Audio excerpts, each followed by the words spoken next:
Terima kasih Anda masih menyaksikan debat keempat calon wakil presiden pemilu tahun 2024. Bapak Ibu sekalian, di segmen keempat ini, ketiga calon wakil presiden akan saling tanya jawab. Ini mungkin adalah segmen yang paling dinanti. Oleh karena itu kami ingatkan sekali lagi kepada seluruh hadirin yang ada di ruangan ini untuk berkomitmen dan bekerja sama, memberikan kesempatan yang sama kepada semua calon wakil presiden. Mohon untuk dihargai ketika para calon wakil presiden sedang saling tanya jawab. Sepakat Bapak Ibu semua? Terima kasih, mohon kerjasamanya sekali lagi. Dan untuk itu, kami undang kembali ketiga calon wakil presiden untuk kembali menuju ke podium masing-masing. Silakan.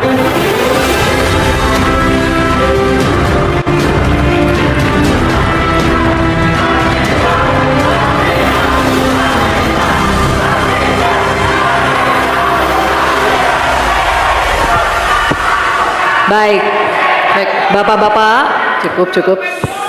Ini adalah segmen tanya jawab. Jawaban akan ditanggapi oleh calon wakil presiden penanya dan selanjutnya akan direspon kembali oleh calon wakil presiden yang menjawab.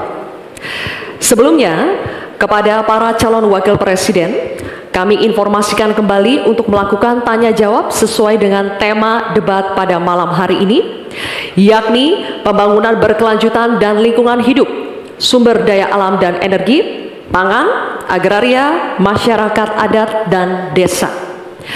Jika menggunakan singkatan atau terminologi, mohon diberikan penjelasannya agar pertanyaannya jelas dan dimengerti oleh calon wakil presiden lainnya. Kami informasikan juga untuk dalam penyampaiannya tetap berada di podium. Ya, dan pada segmen ini kesempatan pertama akan kami berikan kepada calon wakil presiden nomor urut 1 Bapak Muhaimin Iskandar untuk bertanya kepada calon wakil presiden nomor urut 2 Bapak Gibran Rakabuming Raka. Bapak Muhaimin, waktunya 1 menit dimulai saat Bapak berbicara. Silakan. Terima kasih. Pak Gibran, Indonesia ini terdiri dari berbagai bioregional, di mana kita harus betul-betul mengerti agar pembangunan kita tepat sasaran dan bisa tumbuh dengan baik.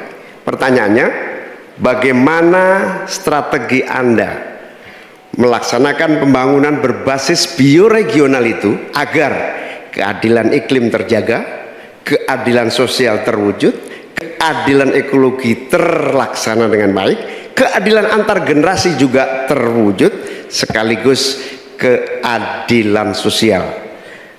Mohon dijelaskan. Waktunya masih ada 17 menit. Apakah akan dipergunakan 17 detik? Cukup. 17 detik maksud kami? Cukup. Cukup Pak Muhaimin, baik. Kini kami persilakan calon wakil presiden nomor urut 2 Bapak Gibran Rakabuming Raka untuk menjawab. Waktunya 2 menit dimulai saat Bapak berbicara. Silakan. Gus Muhaimin ini lucu ya. Menanyakan masalah lingkungan hidup, tapi itu kok pakai botol-botol plastik itu. Padahal saya, Pak Ganjar, Prof Mahfud pakai botol kaca. Itu gimana itu komitmennya? Botol plastik semua itu. Tapi nggak apa-apa. Kita kembali lagi ke topik ya. Intinya di sini kita sudah berkomitmen untuk yang namanya pembangunan tidak boleh lagi Jawa sentris. Harus mulai Indonesia sentris. Kemarin Gus Muhaimin menolak IKN, tidak apa-apa, akan kita lanjutkan dan akan kita perkuat IKN itu. Sekali lagi, yang namanya pembangunan yang masif harus memperhatikan aspek lingkungan, sosial, dan keberlanjutannya. Kita pastikan mencari titik tengah, sekali lagi titik tengah, titik keseimbangan. Membangun hilirisasi industri, tapi harus memperhatikan lingkungan hidup, menggenjot produktivitas para petani, sektor maritim, tapi juga harus menjaga keseimbangan alam. Pastikan sekali lagi AMDAL, analisa lingkungan, sustainability report bisa tersajikan dengan baik, dan pastikan menggandeng pengusaha-pengusaha lokal, UMKM lokal. Jadi tidak besar sendiri tapi ikut membesarkan yang lain. Intinya adalah anggaran ini dipakai untuk kesejahteraan rakyat, pemerataan pembangunan itu penting. Dan sekali lagi, pembangunan yang masif harus memperhatikan sisi-sisi lingkungan hidup. Karena sekali lagi, yang namanya bencana kekeringan, banjir, kenaikan air laut, ini ancamannya sudah ada di depan mata. Dan ini adalah ancaman yang sangat nyata. Terima kasih. Baik, ini kami persilakan. Nanti ada waktunya. Nanti ada waktunya. Cukup. Cukup. Kami persilakan calon wakil presiden nomor urut 1 Bapak Muhaimin Iskandar untuk menanggapi. Waktunya 1 menit Bapak di saat berbicara akan dimulai. Silakan. Pertanyaan saya tidak terjawab sama sekali. Karena di undang-undang kita juga dinyatakan bahwa potensi bioregional kita itu adalah bahwa wilayah nasional kita itu bukan terbagi bukan saja sekedar karena politik dan administrasi, tetapi ekosistem lingkungannya ada, sekaligus juga komunitas masyarakat yang tumbuh juga menjadi pertimbangan. Sehingga Papua misalnya, jangan pernah salah dalam membangun Papua. Papua harus berbasis pemerataan dan keadilan yang sempurna. Maluku misalnya, dengan kekuatan maritimnya, Maluku menjadi bioregional untuk pengembangan ekonomi kelautan dan perikanan. Jawa misalnya, keberlanjutan pembangunan yang menumbuhkan potensi ekonomi secara pertumbuhan. Baik, waktunya habis Pak Muhaimin. Kami persilakan calon wakil presiden nomor urut 2 Bapak Gibran Rakabuming Raka untuk merespon tanggapan dari Bapak Muhaimin Iskandar. Waktunya 1 menit. Kami persilakan. Katanya tidak menjawab pertanyaan, tapi Gus Muhaimin malah ngomongin pemerataan pembangunan. Itu kan tadi yang saya omongin, Gus. Pemerataan pembangunan yang tidak lagi Jawa sentris, harus Indonesia sentris. Pembangunan IKN sebagai simbol transformasi pembangunan Indonesia, Papua, dan lain-lain. Itu kan tadi udah saya jawab. Intinya sekali lagi, pembangunan tidak boleh lagi Jawa sentris, harus lebih memperhatikan masyarakat terutama yang ada di luar Jawa, biar bisa merasakan akses konektivitas yang lebih baik lagi, menurunkan inflasi, menurunkan Gini rasio, meningkatkan peluang kerja, menumbuhkan titik pertumbuhan ekonomi baru. Itu tadi kan udah saya jawab, Gus. Mungkin Gus Muhaimin juga tidak paham dengan pertanyaan yang diberikan ke saya. Mungkin itu kan dapat contekan itu dari Pak Tom Lembong mungkin ya. Terima kasih. Masih ada waktu, Pak Gibran, cukup? Tenang. Tenang. Cukup. Bisa kami minta kerjasamanya? Baik, baru saja kita simak bersama calon wakil presiden nomor urut 1 dan 2 saling bertanya jawab. Selanjutnya, calon wakil presiden nomor urut 2 Bapak Gibran Rakabuming Raka bertanya ke calon wakil presiden nomor urut 3 Bapak Mahfud MD. Bapak Gibran, waktu Anda 1 menit dimulai saat Bapak berbicara. Silakan. Bagaimana cara mengatasi greenflation? Terima kasih. Masih ada waktu, Bapak Gibran. Aturan istilah Kami sampaikan kembali terminologi atau singkatan, mohon untuk Baik. diteruskan. enggak tunggu. Silakan dilanjutkan. Masih ada waktu. Ini tadi tidak saya jelaskan karena kan beliau kan seorang profesor. Sesuai dengan Oke, aturan. greenflation adalah inflasi hijau. Sesimpel itu.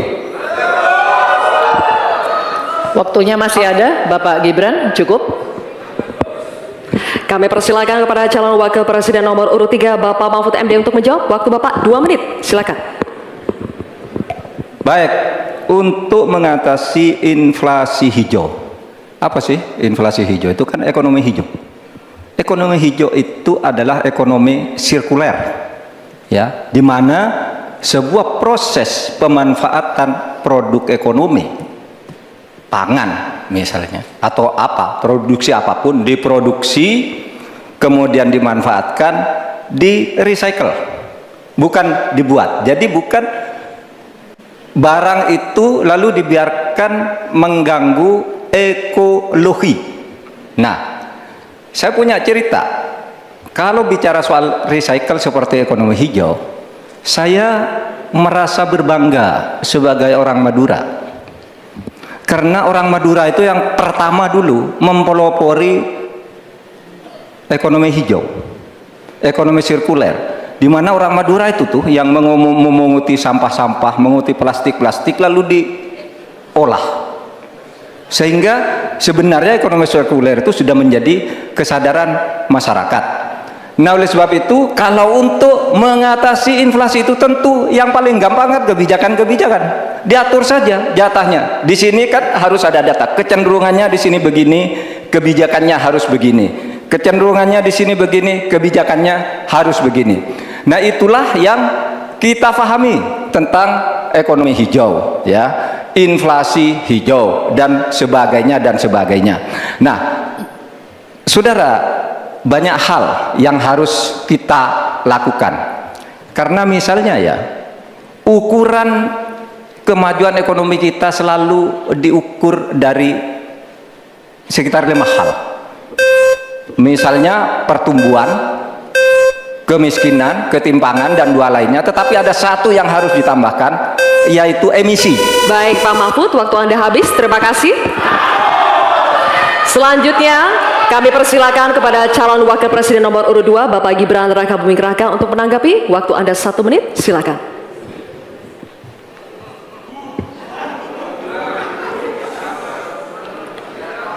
Saya lagi nyari jawabannya Prof Mahfud. Saya nyari-nyari di mana ini jawabannya. Kok nggak ketemu jawabannya? Saya tanya masalah inflasi hijau kok malah menjelaskan ekonomi hijau. Prof Mahfud, yang namanya greenflation atau inflasi hijau itu ya kita kasih contoh yang simpel aja. Demo rompi kuning di Perancis. Bahaya sekali. Sudah memakan korban. Ini harus kita antisipasi, jangan sampai terjadi di Indonesia. Kita belajar dari negara maju. Negara maju aja masih ada tantangan-tantangannya. Intinya transisi menuju energi hijau itu harus super hati-hati. Jangan sampai malah membebankan R&D yang mahal, proses transisi yang mahal ini kepada masyarakat, pada rakyat kecil. Itu maksud saya inflasi hijau, Prof Mahfud. Terima kasih. Masih ada waktu Pak Gibran? Cukup? Baik. Terima kasih. Kita lanjutkan dulu. Nanti akan ada waktunya untuk memberikan support. Kita lanjutkan dulu Bapak Ibu. Terima kasih. Kita teruskan ya. Kami persilakan calon wakil presiden nomor urut 3 Bapak Mahfud MD untuk merespon tanggapan dari Bapak Gibran Rakabuming Raka. Waktu Bapak 1 menit dimulai ketika Bapak berbicara. Silakan. Saya juga ingin mencari itu jawabannya ngawur juga itu. Gila ini. Ngarang-ngarang ndak karuan, mengkaitkan dengan sesuatu yang tidak ada, gitu ya. Begini loh, kalau akademis itu gampangnya kalau bertanya yang kayak gitu-gitu tuh recehan, gitu. Recehan. Oleh sebab itu tidak layak dijawab menurut saya. Dan oleh sebab itu saya kembalikan saja ke moderator. Ini tidak layak dijawab pertanyaan kayak gini. Tidak ada ini jawabannya. Terima kasih. Cukup buat Pak Mahfud? Masih ada waktu Bapak? Saya kembalikan. Cukup ya? Baik. Saya kembalikan. Tidak ada gunanya menjawab. Ya. Baik. Bapak Ibu, demikianlah tadi interaksi tanya jawab antara calon wakil presiden nomor urut 2 dengan calon wakil presiden nomor urut 3. Terima kasih. Baik, Bapak Ibu, kita lanjutkan ya sesinya. Kita selesaikan dulu. Kali ini giliran calon wakil presiden nomor urut 3 dan nomor urut 1 untuk saling bertanya jawab. Diawali dengan calon wakil presiden nomor urut 3, Bapak Mahfud MD. Untuk bertanya kepada cawapres nomor urut 1, Bapak Muhaimin Iskandar. Waktunya 1 menit, Pak Mahfud, dimulai dari saat Bapak berbicara. Silakan. Ya, Pak Muhaimin, calon wakil presiden yang terhormat. Pada tahun 2014 kita berada di posisi yang berbeda. Saya menjadi ketua timnya Pak Prabowo, Pak Muhaimin di timnya Pak Jokowi waktu itu. Ada pertanyaan dari Pak Jokowi pada tanggal 5 Juli 2014 kepada Pak Prabowo. Pertanyaannya begini, Pak Prabowo, saat ini kita dihadapkan dengan bencana ekologis yang salah satunya disebabkan oleh kerusakan hutan. Laju penggundulan hutan di negara kita tertinggi di dunia. Nah, saat ini situasinya sama dengan tahun 2014 seperti yang kita diskusikan sejak tadi. Apakah Pak Muhaimin setuju bahwa kita telah gagal menghentikan kerusakan hutan dan juga food estate sesuai dengan penilaian Walhi dan Greenpeace? Waktunya habis. Selesai. Terima kasih. Kami persilakan calon wakil presiden nomor urut 1 Bapak Muhaimin Iskandar untuk menjawab. Waktunya 2 menit dimulai saat Bapak berbicara. Silakan. Yang patut untuk bisa menjadi alat ukur adalah bahwa dari seluruh rencana mengurangi deforestasi itu adalah berapa prestasi untuk melakukan penghijauan atau reforestasi. Sampai hari ini saya setuju dengan Pak Mahfud, tidak ada keseriusan dan kesungguhan untuk itu.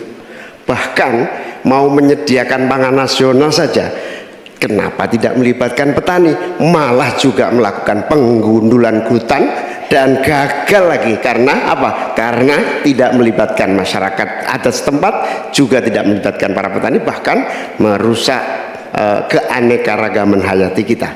Sehingga menurut saya ini soal keberpihakan Pak Mahfud, keberpihakan kepada pembangunan yang berbasis keberlanjutan, di mana kita tidak akan main-main dengan soal ini. Ini soal nasib generasi. Prinsipnya satu, keadilan. Keadilan ekologi harus nomor 1. Jangan pernah membiarkan keadilan ekologi ini tidak terlaksanakan dengan baik. Yang kedua, keadilan iklim. Yang ketiga, keadilan antar generasi. Komitmen keadilan ini termasuk komitmen keadilan agraria, keadilan sosial, nggak dijalankan sama sekali karena memang apa? Tidak ada komitmen dan kesungguhan.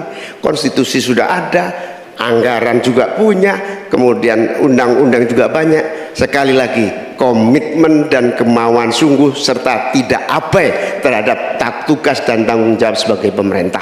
Oleh karena itu nanti kalau amin dipercaya, insya Allah yang paling pokok adalah kesungguhan, komitmen untuk melaksanakan konstitusi dengan sungguh-sungguh, berpihak kepada rakyat dan lingkungan, bukan berpihak kepada investor ataupun pengusaha. Waktunya masih cukup, Pak Muhaimin. Baik.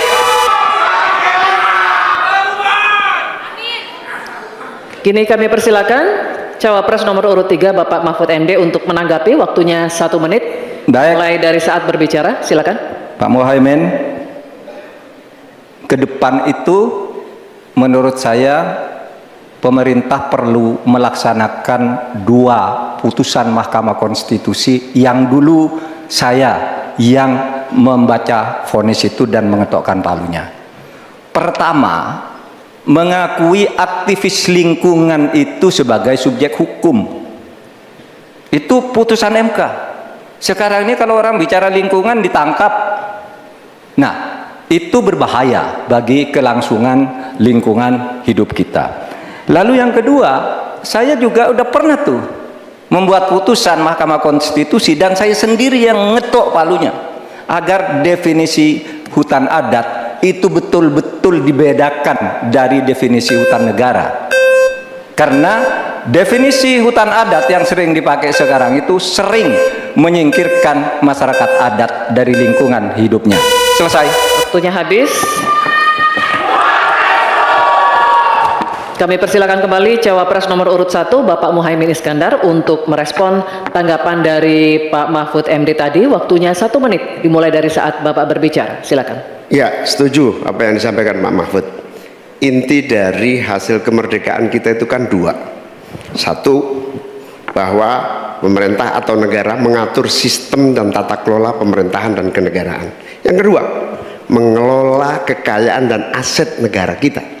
Nah, ini yang tidak pernah dilakukan. Dibiarkan aset itu liar, Bahkan ada orang yang menguasai 500.000, sementara petani gurem kita sudah hampir 16 rumah tangga petani gurem yang hanya punya tanah setengah hektar. Itu dari segi soal pertanahan. Nah, apalagi jasa para pemangku adat, masyarakat adat yang memiliki banyak jasa sejak sebelum kemerdekaan hingga hari ini, menjaga hutan, menjaga lingkungan kita, tetapi tidak pernah diajak dialog. Ada pemaksaan melalui PSN, tidak diajak bicara. Rempang misalnya, itu tidak melibatkan dengan sungguh-sungguh masyarakat di sekitar itu. Terima kasih. Masih ada waktu Bapak? Cukup? Cukup. Baik, oke. Kalau begitu, sesi tanya jawab untuk segmen ini sudah habis. Kita berikan apresiasi untuk ketiga calon wakil presiden kita. Hadirin sekalian, kita akan jeda sejenak dan di segmen selanjutnya ketiga calon wakil presiden akan kembali melakukan tanya jawab. Untuk itu tetap bersama kami di debat keempat calon wakil presiden pemilu tahun 2024.